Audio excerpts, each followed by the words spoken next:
चले मैम आज की जीत के बारे में। देखिए, मैं यहाँ आई हूँ इस वक्त बड़गाम की जो कॉन्स्टिट्यूंसी है उन लोगों का शुक्रिया अदा करने के लिए।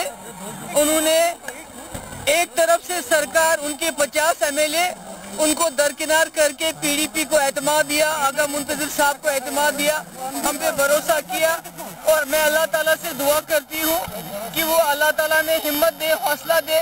जो भरोसा बड़गाम के लोगों पे हम पे किया, मुंतजिर मेहदी साहब पे किया है, हम उनकी खिदमत कर सके। और मैं उम्मीद करती हूँ कि आगा मुंतजिर साहब पढ़े लिखे हैं, उनके दरवाजे हमेशा बड़गाम के लोगों के लिए खुले रहेंगे और वो बढ़ चढ़ कर बड़गाम के लोगों की खिदमत करेंगे। आज हमारे लिए खुशी का दिन है, मगर इस खुशी में कहीं ना कहीं बदमज़गी ये है कि जो हाल ही में दिल्ली में सानिया हुआ, जिसमें कई लोगों की जानें गई और पूरे मुल्क के हालात जो हैं सोगवार हैं, उसका नतीजा ये निकला कि आज बिलखुसूस कश्मीर में छापे पड़ रहे हैं। हम इसके खिलाफ नहीं है कि जो उसमें मुलव्वस थे उनके खिलाफ आप एक्शन लीजिए, मगर उन लोगों के दोस्त, अहबाब, माँ बाप, भाई बहन, जिस तरह पकड़ दकड़ का माहौल है, बिलखुसूस वादी कश्मीर में एक डर और खौफ पैदा हुआ है।